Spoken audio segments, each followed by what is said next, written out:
My name is David Daniel Ball, and these are the headlines for Sunday, the 26th of April, 2009. Another refugee boat intercepted. Testimony to Rudd's failed policy. Smith pays tribute to New Zealand comrades, and Turks don't forget Aussies, mate. Economic activity to pick up this year. Sadly, the AOP will have gone a long way to bankrupting us before and indebting us after. Man stabbed in Coogee all-in pub brawl. Rival bikies set for crisis meeting. Man shot dead at Sydney's 21st party. Mel Gibson's Russian lover pregnant. North Korea announces fuel rod reprocessed. Testimony to Obama's failed foreign policy. Rudd too slow in response to swine flu. And Australia dragged into recession, says Swan, because it had been well managed under the Libs. And in comments from Piers Akerman, Rudd tangled up in inconvenient truths. Confronted with alarming truth that inconveniently conflicted with its version of events, the Rudd government has been blowing smoke like Stromboli.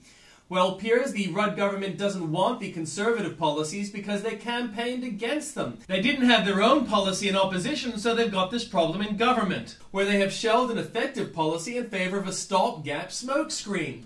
It isn't that Rudd wants to look dumb, he is desperate to not appear conservative.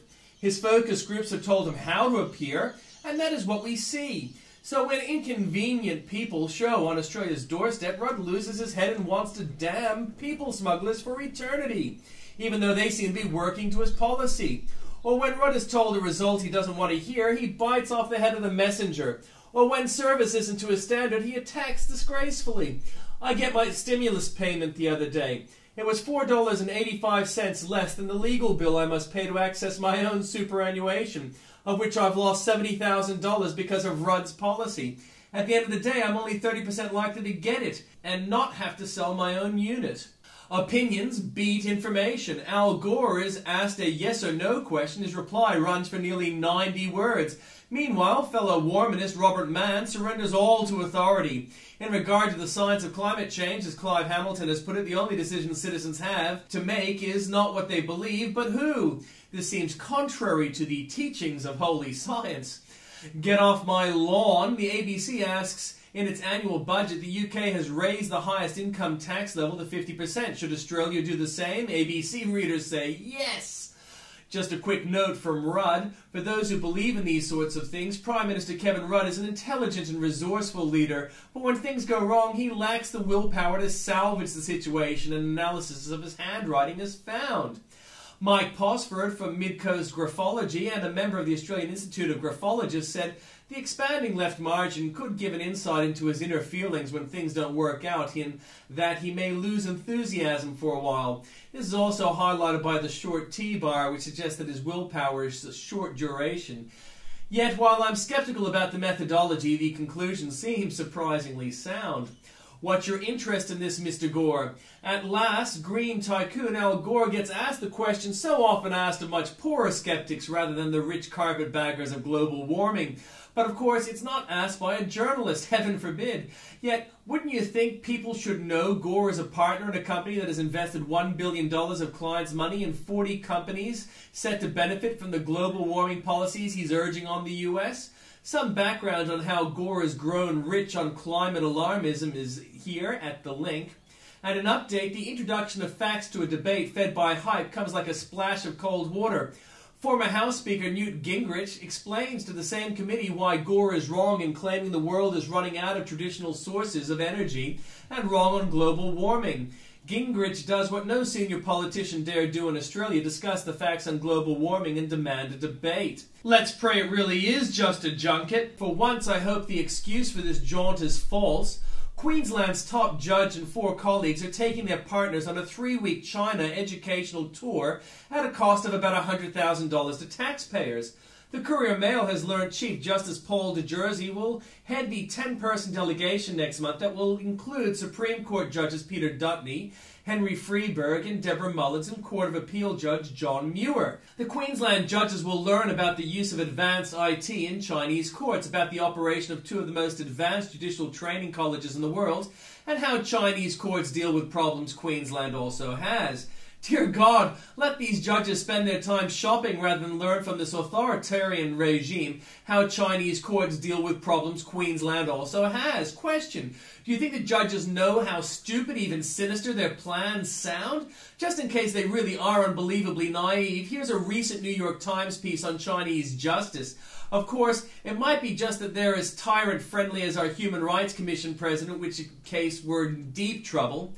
An update, readers have asked for the source of the picture. It's all there for you at the link. 15th boat now coincidentally arrives. No. The fact that this is the 15th boat to have tried to reach Australia since Kevin Rudd softened the laws on illegal immigrants last September is pure coincidence, according to 9 out of 10 Canberra journalists.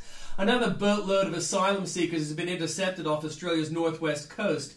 The asylum seekers' vessel was intercepted 90 nautical miles from Ashmore Island, with 2 crew and 54 passengers on board. It is the 8th boat of asylum seekers to approach Australian waters this year, and if asylum seekers say Rudd has lured them, it's just proof that John Howard was cruel. Testing, 3, 2. Now it's North Korea's turn to check whether nice young Obama has any fight. North Korea said it had started reprocessing spent fuel rods to make weapons-grade plutonium in an apparent response to a UN decision to punish it for a controversial rocket launch.